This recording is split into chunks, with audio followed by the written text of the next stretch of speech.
Now this is not a whip designed to hurt anybody, but it's a whip designed to get the message across.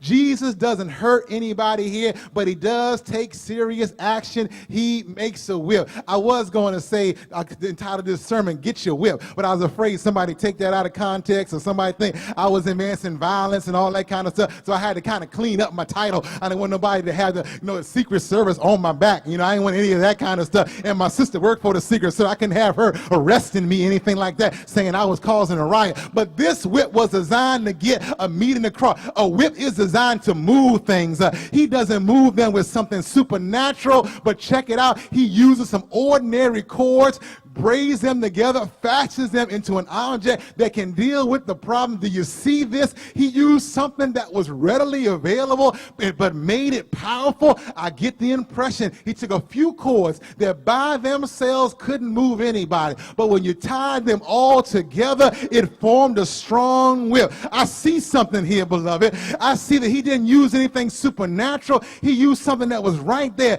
Beloved, there's some things we can all do. They're not all that fancy, but they get the job done. Like voting in local elections on non-presidential election years for folk that make the policies that you and I've got to deal with on a daily basis. Why? Because local officials make the laws for budgets for schools. They pick police chiefs. They pick who the sheriff is.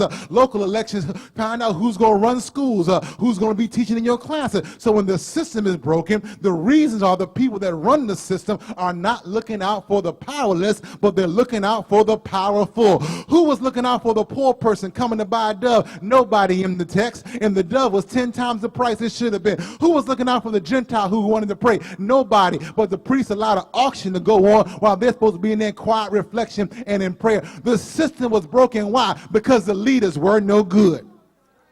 Oh, I'm going to get in trouble for this. That's all right. I know you got my back. This is look, and the problem is still the same. We have folks that want to lead us that don't care about us. Let me say it again. We have folks that want to lead us that don't care about us. Let me say it again. Make sure this goes on YouTube. We have folks that want to lead us that don't care about us. And if we're divided, we can't stand. But if we unite like cords forming a whip, we can make some changes. The cord has to be braided together to be a whip. Look, that's why division is so dangerous. Division against people of the same race and people of different races. Check this out, beloved. Broken systems need folk divided. Broken systems need black folk against black folk, white folk against white folk, and black and white against each other, Muslim against Christian, Jew against Muslim. Broken systems need folk against each other. So Jesus gets a cord, makes a whip, begins to drive the cheaters out of the courtyard. The text says he drove them all out,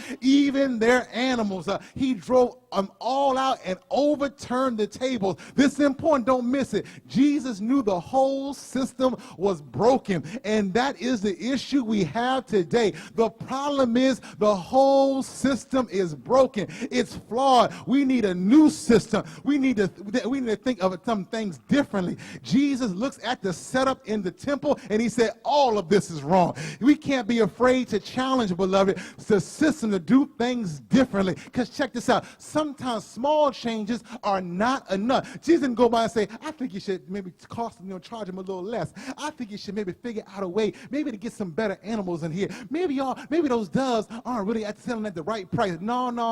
He flipped it over. He turned over the table because small changes sometimes are not enough. Sometimes the entire system needs an overhaul. Check it out. Our criminal justice system needs an overhaul. How do you send a kid that threatens the police to jail for 5 years, but nobody goes to get the guy that threatens the president on the internet that used to be a congressman? Our criminal justice system needs an overhaul. Look, how we treat mentally ill folk needs an overhaul. How we deal with medical costs that are bankrupting poor folk, it needs to be over. How we deal with the poor, how we deal with the wealthy, how we elect people, and how people come to folks that are seeking election. All that needs to be reviewed. You've got folk in this city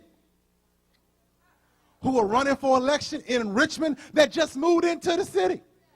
They don't care about Richmond. Put this on the tape. They just see an opportunity for a political position and power. They don't care about you and I. They saw a leadership vacuum. They saw an easy race. The system is broken. The folks that make decisions that we will fight. Look, we got to fight for making sure the folk who are making decisions are fighting for us. There are some tables that just need to be turned over. And beloved, there are some folk that need to be run out, or we'll need to beat them. We'll need to whip them, but we need to run them on out. Look, they need to run them out of office. We need to run them out of position. Jesus was acting like a political agitator and an economic liberator, and guess what? They killed him right afterwards.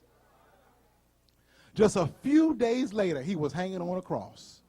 All four Gospels have this story because this was the straw that broke the camel's back. He's acting like a political agitator and an economic liberator. And too often the church has become political acquiescers. That means we just getting along with what's going along. And instead of being economic liberators, we have played full participation in the economic depression and haven't spoken up when the people that need the help aren't getting the help. Look, they killed him a few days later because at this moment they couldn't take enough. Jesus took direct action to a flawed system. There's no miracles in this text. He's not praying in this text. He's not holding Bible study in this text. He's not having a meeting in this text. No. He took direct action